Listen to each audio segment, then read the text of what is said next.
Bienvenidos al programa de radio Alto Vibraje, también versión podcast para que usted, además de sintonizarlo, puedas descargarlo en tu plataforma favorita. Alto Vibraje, sinaloenses ordinarios siendo extraordinarios. Bienvenidos. Hola, ¿cómo están? Espero que de lo mejor. Les saludo con mucho gusto en un nuevo capítulo de Alto Vibraje, este podcast de sinaloenses ordinarios haciendo cosas extraordinarias. Alto Vibraje. Soy Luis Alberto Díaz, le invitamos a que nos acompañe, a que escuche, a que interactúe con nosotros y a que comparta esta transmisión. Saludo con gusto a José de Jesús González, el Cachi. Cachi, ¿cómo estamos? Gracias, Luis Alberto. Gracias, Roque. Y gracias a nuestro invitado de hoy, porque creo que los va a poner en su lugar a ustedes dos. Al fin. Van a ser víctimas, los entrevistadores, de la capacidad periodística de nuestro invitado. Estamos listos, ya a esta hora de la tarde. Saludo con gusto a Roque Mascareño. Muchas gracias. Pitcher, ¿cómo estás? Querido Cachi, noticierista, muchas gracias. Es un lujo esta mesa. Sale vapor de creatividad de recibir a don Gilberto Ceseña, un alto vibraje sin duda, que nos va a remontar algunas historias y estoy seguro que estará vibrando alto. Bueno, saludamos, ya lo adelantaban, a nuestro amigo Gilberto Ceseña Nuño, me voy a quedar hasta ese número, más de 50 años como publicista y cartonista. 52. 52, qué gusto saludarte, bienvenido a tu casa. Muy agradecido de que me hayan invitado y pues estoy listo para las preguntas, la que sean, empiezo a batear desde ahorita. Muchas gracias, Roque, que te conozco desde los pañales. Casi. No tanto. No había pañales en ese. Sí. Todavía eran de tela. Se colgaba. Los lavaban, no había de mi talla. Fíjate, ¿Se iniciaron contigo, Roque? Gilberto, hoy es el día de la radio. Hoy es el Día Mundial de la Radio. Te felicito, Luis Alberto. ¿En serio? A ti, Gilberto. Muchas gracias. Por eso estábamos teniendo felicidades, señor notario, Cachi 200. Y hoy grabé ahí me la tiro yo de influencer y grabé un video donde decía, oye, felicidades a la radio, recuerdo cuando llegué el primer día a la radio, bla, bla, bla, bla. Y yo me trajo a la mente cómo era mi niñez en el contacto de ver los locutores, eso. Y ahora que tengo la oportunidad de tenerte aquí con este mismo tema, ¿cómo es que tú te volviste un creativo, caricaturista, genio? ¿Cuál fue tu inspiración? ¿Quién te dio el kick-off? ¿Qué te pasó? ¿De quién eres hijo? ¿De dónde vienes y para dónde vas? ¿Por qué ese genio se metió en tu cuerpo y dijo voy a tener esta creatividad? ¿Cuál fue el kick? Mira, yo tengo la fortuna de venir de una familia que tiene vocación social y tú mezclas esa vocación social después con la posibilidad de exponer ideas, conceptos, decir en qué estás de acuerdo y en qué no, y que te den la oportunidad, créeme que es un regalo. Yo empecé en la prensa a los 15, 16 años, como empezamos todos los periodistas, de chícharos. Me mandaban a hacer mandados. Yo recuerdo una vez que me mandaban a la John Deere, el Güero Cano tenía una imprenta abajo del Debate, en el piso de abajo, una imprenta muy famosa. Tenía yo como 15 años. Nunca pude dar con el domicilio. ¿Por qué? Porque yo llegué a esa esquina en el lugar donde me dijeron y decía Hondere. Y yo le dije, no encontré el lugar. De ese tipo de tonterías de adolescente. Ahí me formé, tuve muchas experiencias.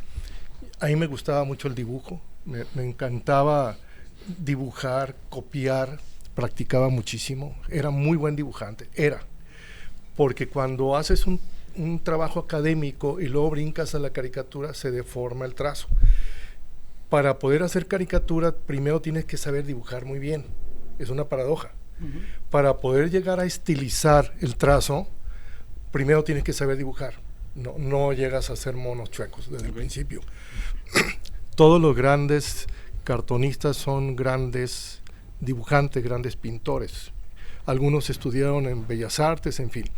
Bueno, cuando yo tenía alrededor de 17 años, Moreno Rivas, que era el dueño de los debates, le decíamos Moreno Rabias por las razones obvias, un carácter muy pesado, muy fuerte, me dio la oportunidad de ser fotomecánico. Fui el segundo fotomecánico de todo el estado. Hay que recordar que el debate de los Mochis empezó con color, con offset, y en los primeros meses el fotomecánico requería un ayudante. Yo tenía 17 años y me contrataron, ¿no? Ahí aprendí. ¿En Mochis? En Mochis. Okay. La fotomecánica eran unas grandes cámaras donde fotografiaban los originales, se mandaban negativos y luego a placas. Okay. Después de eso, renunciamos como 20 empleados al Debate y pusimos otro periódico que se llamó La Tribuna de los Mochis. Como éramos simplemente empleados descontentos, rebeldes, revolucionarios, conseguimos una solna de esas que mandan de a 2 páginas nomás y lo teníamos que compaginar. Con mucho corazón, pero con muy poca visión empresarial, lo que decíamos hace rato. ¿No? ¿Dónde he oído yo? Sí. Entonces, quebramos el negocio en solo un año o menos. Melchor Angulo era mi cómplice, tú lo conoces muy bien. Saludos a Melchor. Melchor es toda una institución de la radio y del periodismo. Claro. Un personaje que tenía en aquel tiempo unos 28, 30 años, yo tenía 18. Me dijo, oye, pues ya acabamos con este periódico, porque él trabajaba también ahí. Se está fundando un periódico que dicen que se va a llamar Noroeste, y en tal fecha inicia el periódico. ¿Te interesa? Pues órale. Soy buen fotomecánico, hago el cartón editorial del periódico todos los días, yo creo que puedo seguir haciéndolo hoy.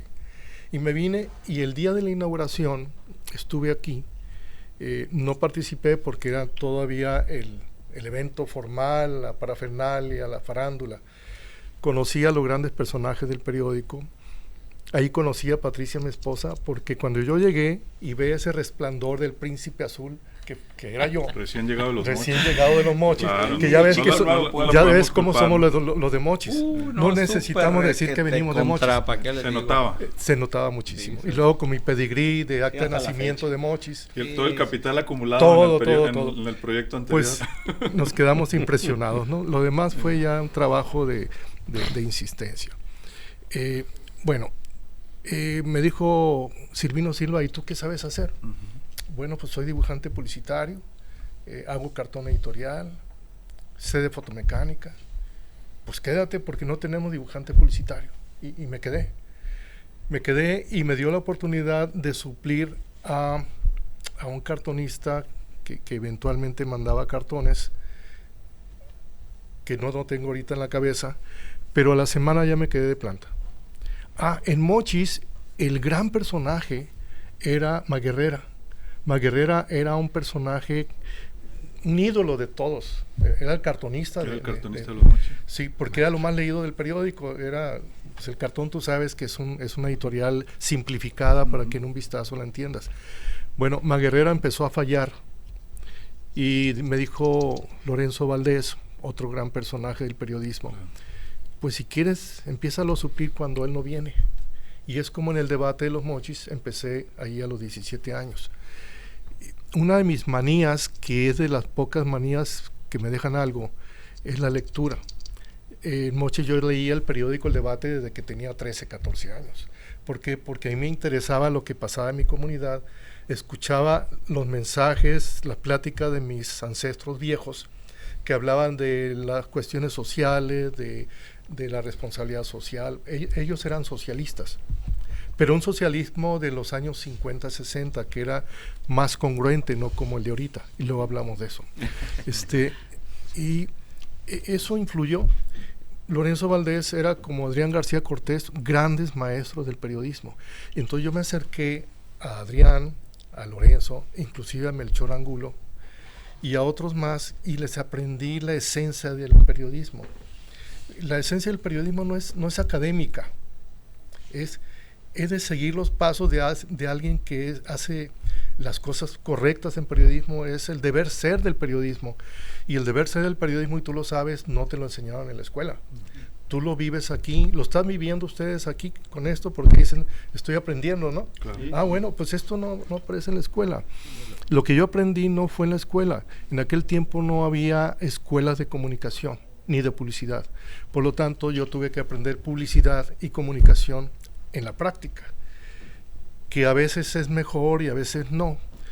A veces no, porque cuando quieres dar clases ves que no puedes dar con método, ¿no? Son unos rollazos que te avientas y los chavos tratan de entenderte. Bueno, esa formación familiar, esa formación periodística y ese espacio en el periódico me ayudó a tener una línea que decidí que no iba a dejar nunca.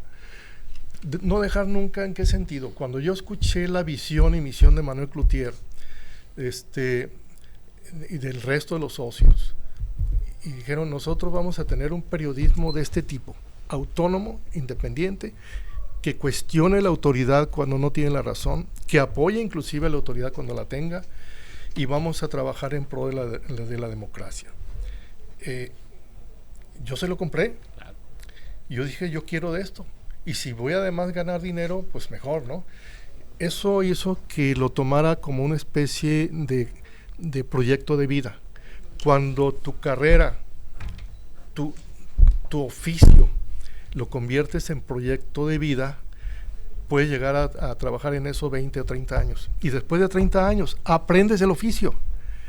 Porque cuando termina la carrera, después de 5 años, no has aprendido nada. Te dieron algunos bases, trazos, unos bases, y luego te califican.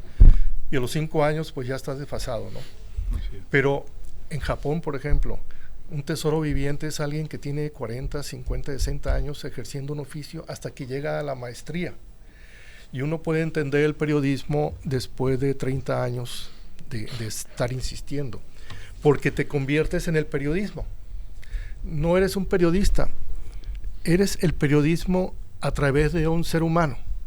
Y ese ser humano puede ser fotógrafo, puede ser cartonista, puede ser columnista, puede ser reportero, puede hacer periodismo científico, pero el periodismo es el contacto humano con otro ser humano, lo que comentábamos ahorita. Yo renegaba mucho con los locutores en aquel tiempo, porque hablaban como locutores. No hables como locutores. El Chitole Torres era una persona con el lenguaje de un guasavense, y parecía que no existía barrera entre él, no había micrófono. ¿Sí? Y en este caso del periodismo de ahorita, que estamos en una crisis histórica. Sí. Tú lo estás viendo, estamos siendo bombardeados por todos lados. A veces andas en el filo de la navaja y no te das cuenta hasta que un amigo te dice, oye, dijiste eso. Sí, abusado, dice. Esto no lo puedo decir ahorita, después sí. O no menciones el nombre, o no des el dato. Porque cuando esos poderes fácticos, que pueden ser la zona oscura o el sistema de gobierno, son gente que reacciona inmediatamente. No se Cachi. espera. Gracias. Yo soy pésimo dibujante. Yo creo que no hay peor Es tu punto. ser humano para dibujar que yo. Y yo soy pésimo abogado. Y cuando yo veo tu trabajo, no nada más es dibujar, es ser analítico, es ser creativo, es estar informado. Y en cierta forma el cartonista es irónico, porque expresa con ironía ciertas ideas, ¿no?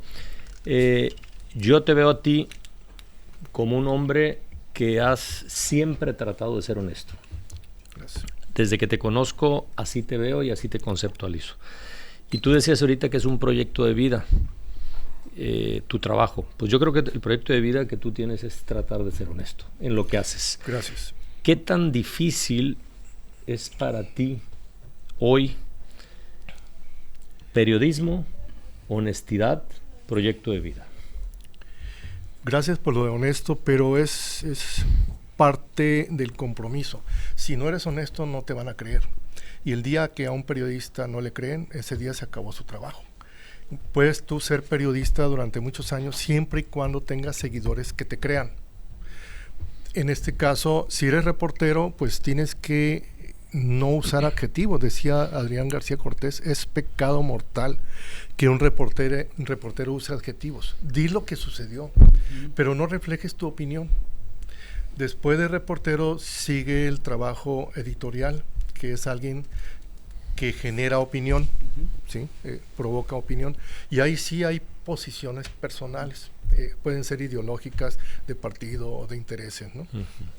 Entonces el primero trabaja en la información como es, el otro forma opinión, pero hay un tercer grado de periodismo, que es el que yo he tratado de de practicar en los últimos 30 años es el periodismo de transformación, que tú lo estás haciendo aquí. De conciencia. Sí, el primero informa, el otro forma opinión y el otro transforma.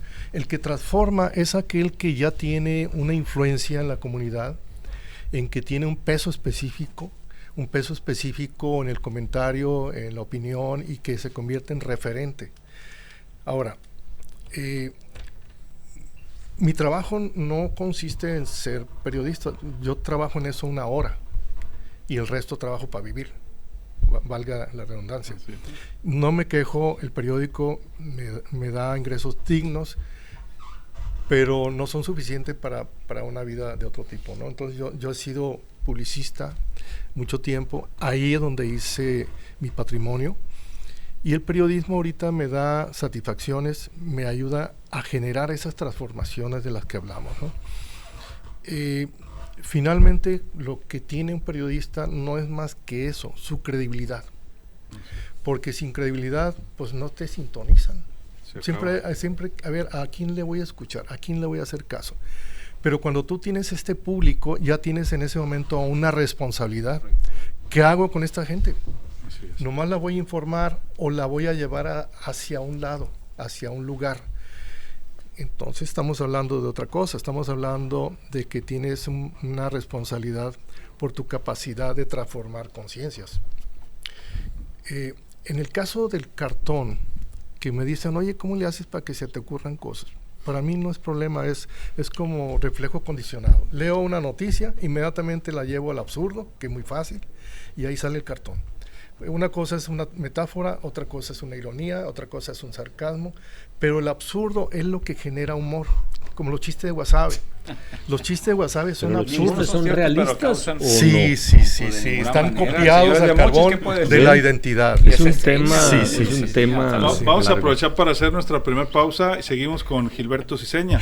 Regresando del corte, me gustaría que nos hablara Gilberto de cuál es el cartón que le ha dado más satisfacciones y, si se puede, de cuál es el que le ha dado menos satisfacciones o más problemas, por así decirlo. Regresamos. Alto Vibraje. En un momento regresamos. Los deseos de superación y progreso de los jóvenes mocoritenses son la principal motivación del albergue estudiantil Mocorito IAP, una institución que día a día se empeña en dar un techo a universitarios que buscan cambiar el rumbo de sus vidas al estudiar una licenciatura en Culiacán.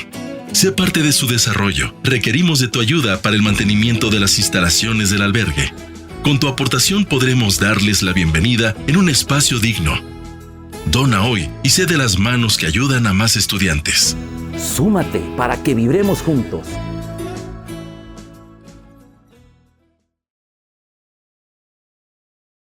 Alto Vibraje. Ahora continuamos. Bien, regresamos a través de Alto Vibraje, este podcast de sinaloenses ordinarios haciendo cosas extraordinarias. Estamos platicando con el cartonista y publicista Gilberto Ciseña. Te decíamos, Gilberto, si nos pudieras compartir cuál es el cartón que te ha dado más satisfacciones, y si por ahí ha habido alguno que hayas dicho mejor no lo hubiera dibujado. Bueno, un cartón que fue muy comentado, muy replicado, fue hace como 30 años, que no tiene nada que ver con una posición editorial. Fue una sorpresa para mí porque un día que tenía la mente en blanco, simplemente agarré la hoja y dije, hoy no hay cartón, no se me ocurrió nada, y lo publiqué. No fue el comidillo, sí, la verdad, porque dicen, qué honesto fuiste, porque cualquier otro hubiera sacado uno de archivo, ¿no? Sí, pues es que hoy no se me ocurrió. No, la verdad es que llegaron la hora en que tenía que entregar el cartón y no se me ocurrió nada. Pues voy a decir la verdad, hoy no habrá cartón porque no se me ocurrió nada, y no tenía nada que ver con una posición editorial. Los otros cartones que he publicado, pues no he dejado gobernador sentido, ¿no? Sí. A nadie, ni de ningún color.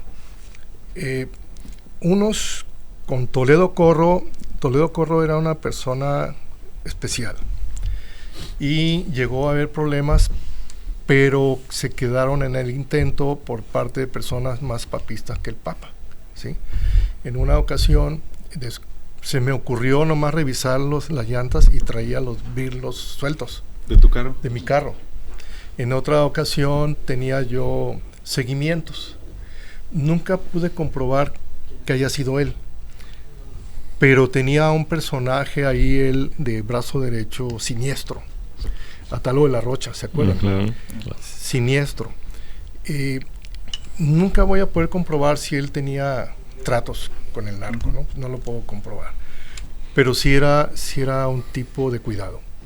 Más recientemente hay otro personaje, Héctor Melicio Cuen, que me enemisté con él cuando cuestioné que haya atacado al ABC una semana antes o 2 semanas antes. Cartonista del periódico El Debate. Cartonista del Debate. Para mí, yo creo que de los mejores cartonistas de México, porque tiene un estilo ácido. Le digo, eres un picayelo. Sí. Cada que publicas tú algo, duele. Donde pone el dedo. Sí. Lo hunde del dolor. Entonces, el caso es que Nacional. Cuen tenía una serie de revistas y de plumas, tanto en redes como impresas, que te hacían pedazos. Bueno, y eso que Cuen y yo éramos amigos. Yo creía en el proyecto que traía, hasta que me di cuenta que lo habíamos perdido. Todavía como rector en su época. Sí, después, me empecé a dar cuenta que lo habíamos perdido, ¿no? Se subió a un ladrillo y se mareó. Bueno, a él le molestó mucho que yo cuestionara ese ataque a Arturo. ABC. Y a los 3 días aparece un pasquín, que ya sabes cuál es, con 5 páginas dedicadas para mí. En la portada, un periodista corrupto, fulano de tal, que cobra a empresas y a instituciones de gobierno, que los presiona, y aquí están las facturas de lo que cobra. Pues sí, son facturas de trabajo normal, pero él decía que eran facturas que yo sacaba bajo presión. Dijo muchísimas mentiras, 5 páginas dedicadas. Para mí fue un honor, porque le digo a Juan Burgos, a ti te dedicaron nomás 2, a mí 5. Eso nomás en impresos, ¿no? Y en las redes sociales, en varios de sus espacios, pues decían muchas cosas. La sociedad siempre me protegió, siempre me defendió. Ahí me daba vergüenza ese día que aparecía yo en los puestos de periódicos con mi foto y hablando de la corrupción comprobada, ¿no? Después hizo algo que eso sí fue muy ruin, que no lo puedo contar, pero inmediatamente todo el gremio periodístico me protegió. A las 3-4 horas de que se había publicado en redes eso, y que el Juan Burgos tumbó porque estaba muy desagradable, se organizaron y crearon un sistema de apoyo en el que consiguieron 250 firmas en un día, y el periódico lo replicó en un documento, y además la estuvieron mandando por redes sociales para que te sumaras tú automáticamente. Aquí está, si quieres sumarte. Me di cuenta que cuando haces un trabajo que vale la pena, te conviertes en una persona que puede ser digna de proteger por parte de la sociedad. Ese personaje ya no vive, y ya no estamos los periodistas tan estresados, porque yo no era el único. Había como 6 o 7 periodistas que estábamos en un sistema de protección de Gobernación, porque estábamos siendo amenazados. Yo traía mi botón de pánico, y tenía problemas muy fuertes, como muchos más, pero ese personaje que heredó en la universidad, pues una herencia maldita que yo le llamo, que todavía la estamos viviendo, donde ahora los funcionarios que están siendo perseguidos les pusieron una irrisoria multa de 20 millones de pesos por 500 millones de pesos desviados, y están pidiendo que los mismos trabajadores, estudiantes y maestros paguen la multa. O sea, es absurdo. Eso ya es noticia nacional. ¿Cómo es posible que te ponen un compromiso de resarcir parte de esa fortuna que no sabemos dónde está, y que le pidas a la misma gente trabajadora de la UAS que lo pague? ¿Roque? Híjole, estoy ¿Querías que dijera? Gracias, no, excelente, porque además podcast de eso se trata, de aprender de las experiencias ajenas, y eso apenas los sabios. Fíjate que yo te veo y me digo, pues estoy muy contento, extasiado de estarte escuchando. Eres a lo mejor el maestro, ¿no? que yo siempre vi en la parte creativa, y sigo admirándote mucho. Y Gilberto, yo te quisiera preguntar, que nos ven muchos jóvenes, que la industria creativa crece y crece con tanta industria digital, con tantos medios digitales.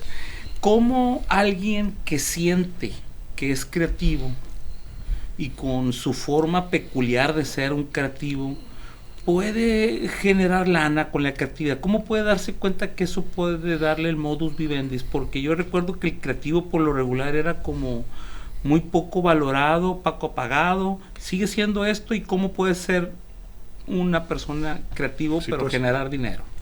Se requiere solamente una cosa: ser disciplinado. Todos los artistas que conocemos son bohemios, son idealistas, piensan que por tener una habilidad específica en lo que sea pueden sobresalir, pero si no hay disciplina no pueden lograr nada. Se requiere disciplina para leer mucho, se requiere disciplina para conocer gente que te puede enseñar algo, se requiere disciplina para empezar a determinada hora y terminar a otra hora, porque cuando no eres disciplinado dices, bueno, pues empiezo un ratito más y este trabajo pues lo termino mañana.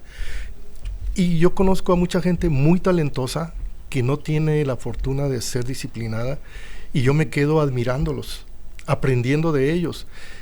Yo no es que sea muy talentoso, soy disciplinado. Ahora, la creatividad, todos somos creativos. ¿Tú fuiste niño? Claro. No parece, pero fuiste niño. Sigo siendo. Okay. Pasó un buen tiempo. Bueno, un creativo es un niño que nunca creció. Okay. Todos cuando llegamos a la adolescencia, 12 o 13 años, empieza lo que se llama el pensamiento secundario. Cuando eres niño, dices todo lo que se te ocurre, nada te parece imposible, todo es posible para un niño, y terquea y terquea y terquea hasta que lo logra.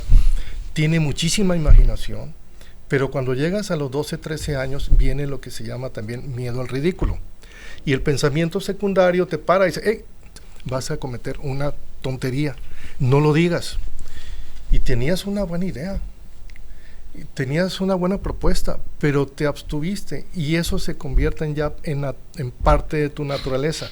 Y un artista, un creativo, que nunca deja de ser niño, sigue diciendo cosas que 10 propuestas, 1 o 2 son buenas. Uh-huh. Las 8 se las rechazan, pero se salvaron 2. Por eso soy publicista. Soy publicista de toda la vida, porque el publicista trabaja con el hemisferio derecho. El racional es para los mercadólogos. 2 más 2 son 4. En el hemisferio derecho de la imaginación, 2 más 2 podrían ser 3, o 6, o 10, o lo que sea. Uh-huh. Por eso en la publicidad, la mercadotecnia es lógica, es matemática. Si tú te tiras de un 10º piso, lo más probable es que te hagas mermelada, es lógico. Pero un publicista hace volar a esa persona, es fantasía. La publicidad es creación de expectativas, de imágenes mentales, de fantasías. Nada de lo que funciona en la publicidad es real. Acuérdate del chaca chaca. Chaca. La gente creía que las mejores campañas han sido siempre a base de creación de imágenes mentales, de fantasías. Entonces, para crear fantasías se requiere creatividad. Para ser mercadólogo se requiere un pensamiento lógico y tener una mente estratega. Cuando juntas las dos, tienes una buena campaña publicitaria. Bueno, en el caso del cartón, ¿cómo le hago para hacer el cartón? Pues me entero de todo, me saturo de información, porque para poder sintetizar hay una máxima que dice, si no lo puedes entender, no lo puedes sintetizar. Yo primero tengo que entender lo que estoy leyendo, y eso tiene que ver con tener información contextual, para de ahí poder sintetizar. El discurso de Lincoln, se dice que el primer orador, el que le antecedió a él, habló como 1:30, 2 horas, porque antes el espectáculo era escuchar a oradores muy buenos. ¿Recuerdas una palabra en lo que dijo el primer orador? No. De lo que dijo Lincoln, que dura 45 segundos, Las palabras que mencionó en su discurso de 2 minutos y medio son 45 segundos y lo repiten como mantra, porque él pudo encerrar todo el espíritu de un pueblo en esas pequeñas frases y se convierten pues en un mantra, en una leyenda para los norteamericanos. Entonces mi trabajo es entender, y como publicista también pregunto mucho, ahondo mucho, leo mucho, hurgo mucho, y cuando digo ya le entendí, entonces sintetizas. Puedes sintetizar en una imagen, en una palabra, o como Arturo, sin palabras, pero ya dijiste la esencia. Ve el cartón de Arturo de hoy sobre el tema de la UAS, está peor de lo que yo acabo de decir ahorita, pero lo dijo sin palabras, claro. ¿Sí? Entonces es primero entender. Cuando tú no entiendes el concepto, no lo puedes escribir. Digo, ¿por dónde empiezo? ¿Cómo termino? ¿Cómo lo estructuro? Y es imposible hacerlo. Cuando tú tienes que dar la noticia en 1 minuto, primero tienes que entenderla, claro, porque ya te estructuras. Voy a empezar con esto, digo esto y cierro con esto. Oye, Gilberto, ¿te ofende o te agrada que te comparen con el meme de hoy evolucionado un caricaturista? ¿Estás de acuerdo que es o no, que es diferente? ¿Cómo? Es un carril paralelo. La ventaja del cartonista ahorita en los últimos años es que el cartonista se convirtió en un rockstar, muy famosos. O sea, ¿por qué? Porque son digeribles. Hay mucho seguidor de cartonistas. El meme es fugaz, es un fuego artificial que desaparece, no genera opinión pública, es para divertirte. Y el cartón editorial usa el humor como una herramienta, pero tiene una dirección, tiene una opinión, es formativa, incide en un punto. El meme va a seguir presente mientras sigan las redes sociales, pero tiene una función muy específica. Cachi. Tú hablaste ahorita mucho de disciplina, sí, ¿no? También eso, algunos amigos tuyos que han venido con nosotros han hablado del hambre buena, sí, que es levantarte siempre con hambre para hacer cosas, pero un hambre buena, mejorar. ¿Tú esto lo has trasladado a tu familia, sí, Gilberto? ¿Cómo es tu vida como hombre de familia? ¿Y qué puedes hablar también del periodista actual? ¿Hacia dónde crees que debe ir el periodismo en Sinaloa? Bueno, como padre de familia, yo soy del estilo viejo, no soy muy afectuoso, así, juego al fútbol no, yo soy como me formaron. Mi papá, cuando me tuvo, tenía casi 60 años, ¿ok? Era un abuelo formando a un hijo, y yo me formé con ese carácter y esos valores. Y cuando me dijo qué disciplina, nunca se me olvidó, a propósito. Me dijo, disciplina es eso que tienes que hacer, cuando se debe de hacer, cuando se tiene que hacer, aunque no lo quieras hacer. Y ahorita con eso último te contesto la formación nueva. A la gente ahora dice, no le puedes obligar a que haga lo que no quiere. Claro. Se estresa. Renuncia. No es posible.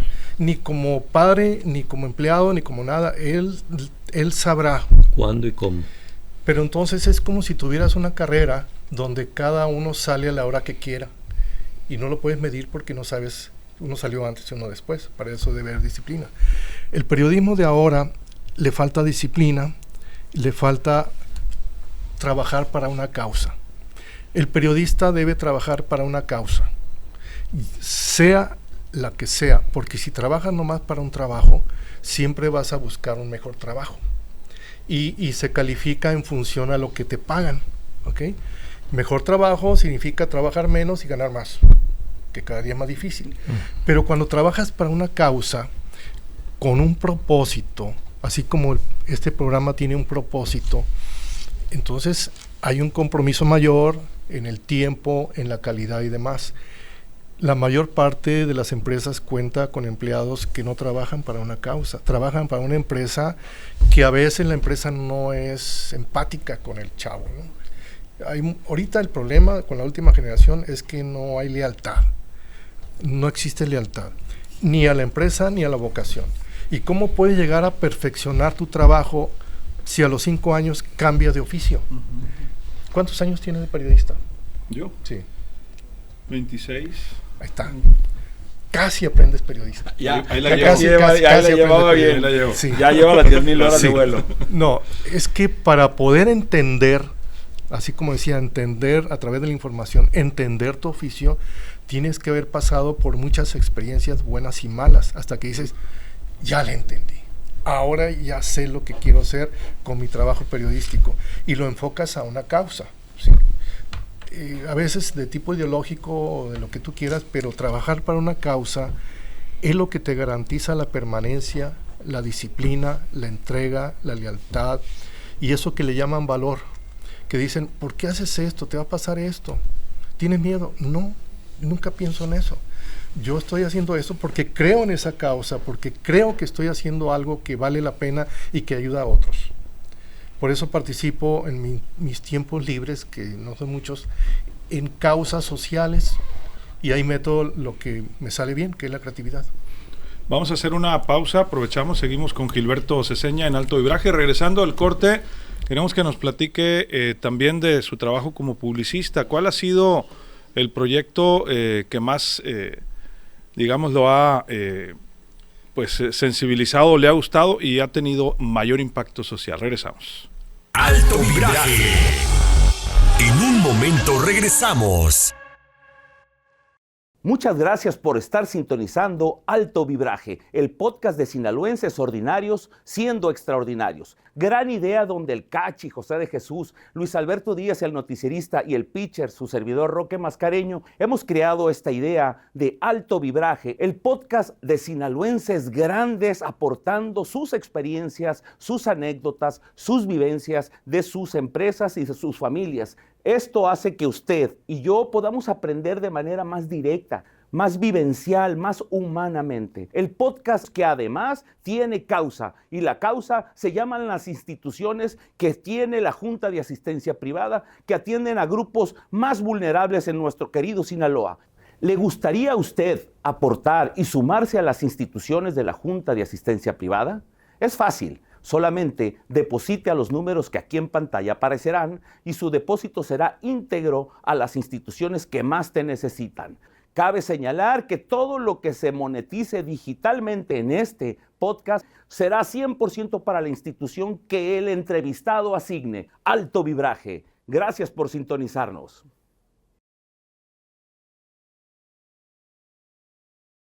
Alto Vibraje.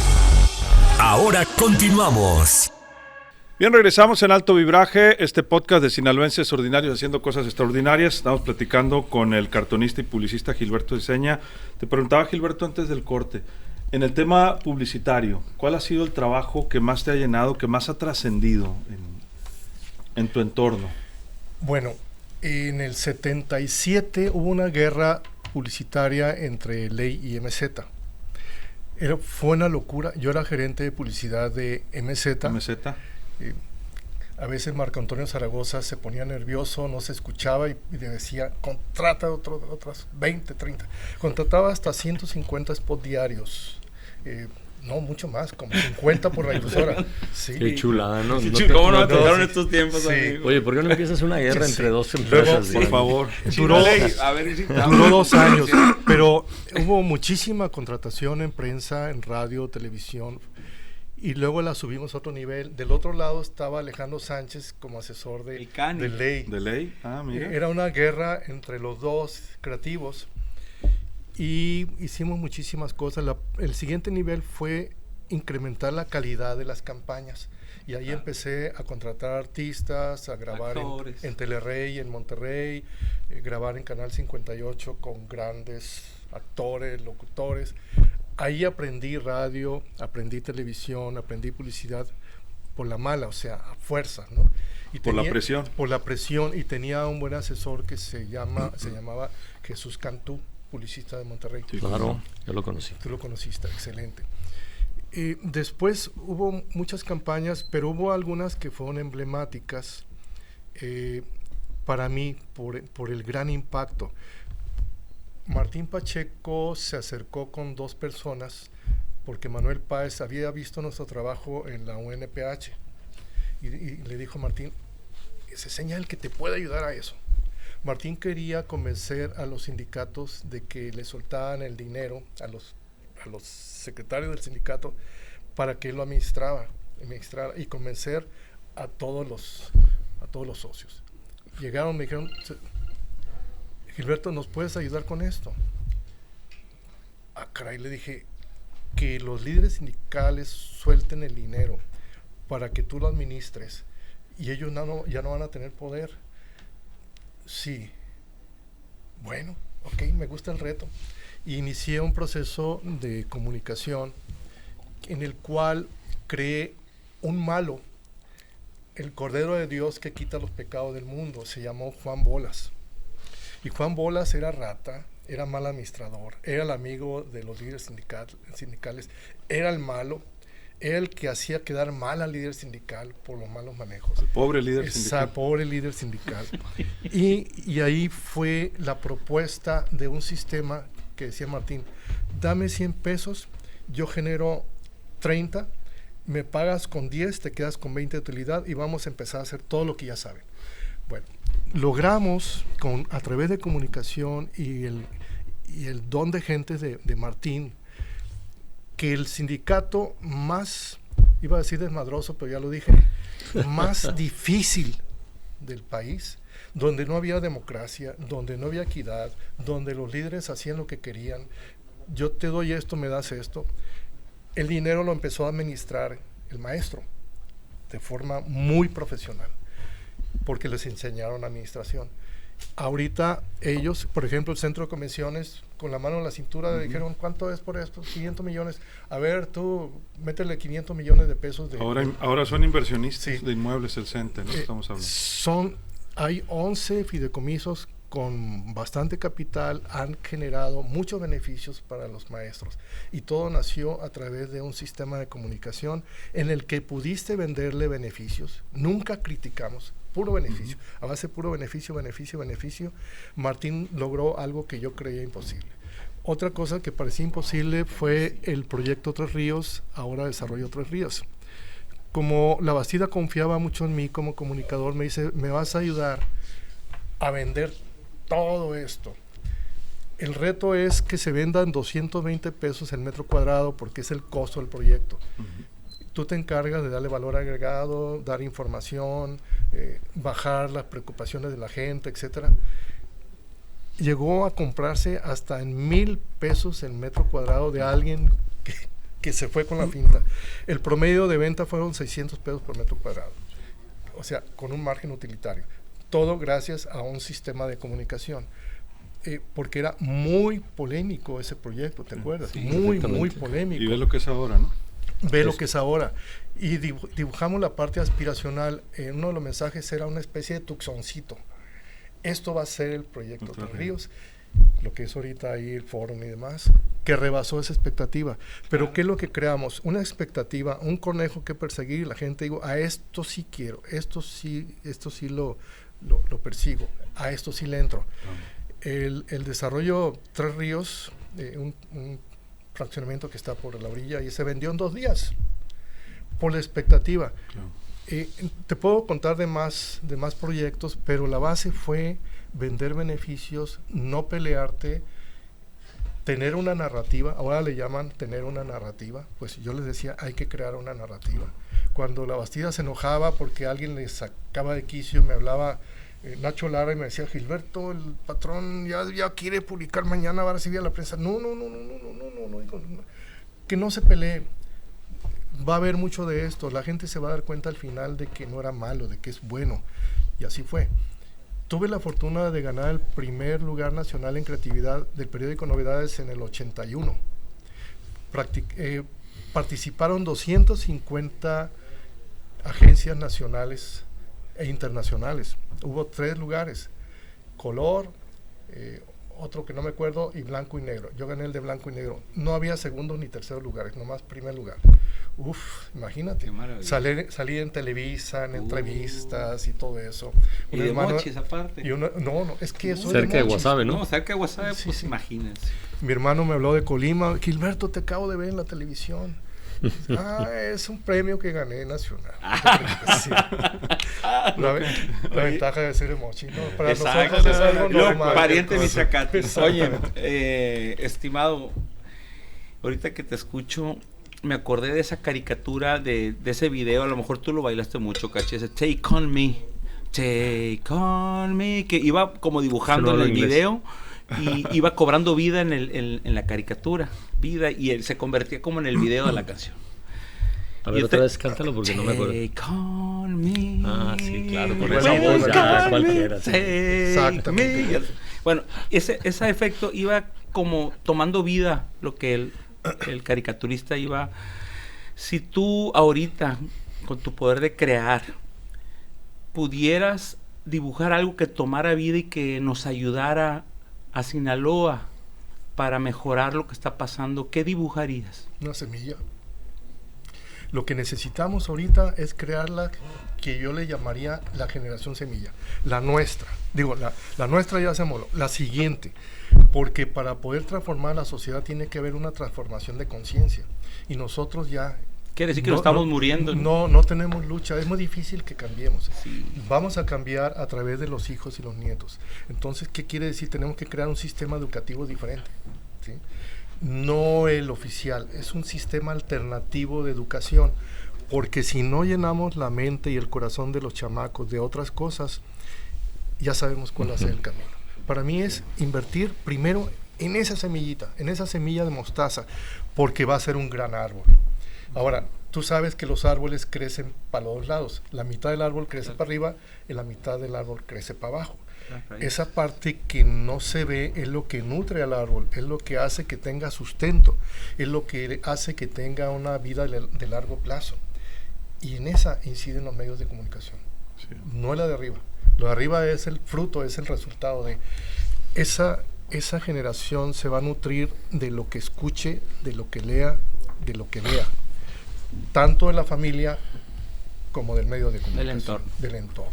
Sí. Pues yo creo que vamos a vivir estamos viviendo un punto de quiebre, un punto de inflexión que no tiene reversa, ¿no? Estamos en una tormenta perfecta. Yo a veces lo digo de manera muy coloquial, un detox, ¿no? Completo de lo que toleramos durante tantos años, ¿no? Y digo toleramos no porque toleremos todos los 4 que aquí estemos, o mucha gente que nos ve y nos escucha, pero bueno, convivimos y de alguna manera lo aceptamos. Si no lo aceptamos, nos volteamos hacia otro lado, ¿no? En un restaurante, si vimos algo que no nos gustaba, pero no nos quedamos sentados. Si no es ahora, nunca, ¿no? Lo que sí nos va a tocar a nosotros es ver cómo vamos a salir de esta tormenta perfecta. Esta sequía no es de 4 o 5 años. Esto ya es parte de un cambio climático. Se va a quedar permanente. Es cómo vamos a sobrevivir con esta sequía en Sinaloa. La otra, la inseguridad. Yo pienso que tiene que ir a la baja. No es posible seguir con esto. La inseguridad va a poder bajar si se ponen de acuerdo o se matan entre ellos o Trump hace algo, pero tiene que bajar. El problema de la sequía es que va increciendo y no estamos preparados para eso. Las dos tragedias generan un problema económico, falta de circulante por el lado oscuro y falta de circulante por el lado de los graneros. Así es. Cachi, finalmente. Si tú si fueras asesor del sector empresarial en este momento en Sinaloa, si tú fueras asesor de nuestro gobierno, ¿a dónde los empujarías? A la empatía, a la solidaridad social. Es que tiene que haber en las empresas dos utilidades. Tú lo sabes porque he vivido con esa familia admirable durante mucho tiempo. Una cosa es la utilidad económica, que te sirve para pagar sueldos, comprar activos, seguir desarrollando. Y la otra es la utilidad social, que es la que salpicas. Hay empresarios que pasan en su carro por un charco y salpican para adentro. Es decir, no dejan nada para afuera. El empresario tiene la obligación histórica en este momento, de ver cómo voy a hacer que mi influencia, mi capacidad de ayudar, abarque y abrace toda la comunidad que me rodea como empresa. Hay muchísimas cosas que se tienen que hacer. Tú conoces eso porque estás liderando a más de 150 o no sé cuántas instituciones. Sí. ¿Cuántas son? 122 hasta 122. ayer. Ok. Ellas viven de empresas que entienden la solidaridad social. Imagínate que en Culiacán la mayor parte de las empresas tengan ese chip. Gano 100 pesos, voy a apartar 5 para ayudar a otra gente. El resto es para la empresa, el resto es para mis empleados. Porque vivir y trabajar para 5 personas, que es tu familia, me parece una mezquindad, es un desperdicio de vida. Pero si en vez de que nomás alimentes a esas 5 personas de tu familia, dices, no, mi familia son 200, son 500. A esta no le voy a dar dinero, pero les puedo ayudar con gestión y relaciones. A esta no les puedo dar relaciones, pero puedo darles en especie. Siempre se puede dar algo. Finalmente, el empresario es el hermano mayor de la sociedad. Los medios mayores, al Roque le decía, Roque, los medios de comunicación somos también los hermanos mayores de la sociedad, porque tenemos más influencia. Y hay una máxima que dice, el que tiene mayor poder e influencia, tiene la mayor responsabilidad. Este medio tiene muchísima influencia, ustedes tienen mucha influencia. Yo trato de usar la mucha influencia que tenga, pero va dirigida, porque es la utilidad que conozco, ¿sí? Así es. ¿Algo más que Pues yo recuerdo, Gilberto, cuando falleció don Roque Chávez, hiciste una media luna, así como un radio, una media que también simulaba una tumba, y en medio pusiste 2 líneas, simulando como un radio tumba, entonces pones arriba. Me acuerdo. Roque Chávez no murió, simplemente cambió de frecuencia. Sí. Y se me hizo algo, además de ser mi abuelo, fue genial porque además lo comentaba muchas personas en el sepelio y yo dije, yo este señor lo conocí cuando fue a WhatsApp, entonces para mí fue un placer estar escuchándote, mucho aprendizaje, que sea ojalá primera de otra parte, porque este podcast de con don Gilberto tiene mucho que compartir. Muchas gracias, Gilberto. Te agradezco mucho, Roque. A mí me deja mucho el comentario último de Gilberto, esa responsabilidad que tenemos todos, los empresarios, los servidores públicos, los empleados, las mamás que están en casa, los estudiantes, de trabajar en la inversión social. Sí. Cómo poder generar valor para donde estamos, adicional al valor que tú te estás generando a ti y a tu familia. Así es, decía, yo creo que así es como Sinaloa puede avanzar en temas. Que decía Enrique Chávez, se lo escuchaba mucho a Silvia Miriam Chávez, radio con propósito. Sí. Claro. Una radio con propósito. O notaría con propósito, o piloto con propósito, o publicista con propósito. O con causa. O con causa. Sí. Radio con causa. Abogados con causa. Así es. Oye, Gilberto, Está medio difícil ese, ¿no? ¿Cuándo te vas a retirar? Abogados con causa. ¿Retirarte? Nunca. Sabía que me ibas a contestar. Nunca. Un periodista, tú ya te sabes esa máxima. Pero además no se hace viejo. El periodista nunca se retira. Nunca se retira. De repente te puedes quedar así, con la pluma en la mano o con el micrófono en la mano. No te puedes retirar, porque aunque te retires del trabajo, siempre vas a seguir siendo periodista. Y aparte apenas estamos aprendiendo, ¿no? Apenas, yo llevo 52 años. Yo todavía no le llego, imagínate, ¿no? Pues, me faltan 4 para pasar la rayita. El Roque tenía 30 años cuando empezaste de periodista. Sí, fíjate, y se ve como si no pasara, que le pusieron pausa a Gilberto. Gilberto, pues muchísimas gracias por acompañarnos. Muy un placer agradecido haber compartido micrófono con Muchas gracias. Muchas aprendizaje. Gracias, de verdad. Bueno, es Gilberto Ceseña, ya escuchó usted, cartonista, publicista, sinaloense de gran valía. Gracias por acompañarnos en Alto Vibraje. Le invitamos a que comparta. Recuerde que entre más trascendencia tengamos, más recursos van a llegar a las instituciones. Soy Luis Alberto Díaz. Gracias a Roque, a Cachi. Que la pase usted de lo mejor. Alto Vibraje, una serie coleccionable de capítulos de enseñanzas con los maestros más grandes del estado. Escúchalo nuevamente, compártelo y si te sirve incluir tu publicidad en el episodio, favor de mandarme un WhatsApp para agendar una cita directamente con Roque Mascareño al 6672-520855. Alto Vibraje, una aportación de Grupo Vibra Medios y los noticieristas a las instituciones de Junta de Asistencia Privada. Que la pase de lo mejor.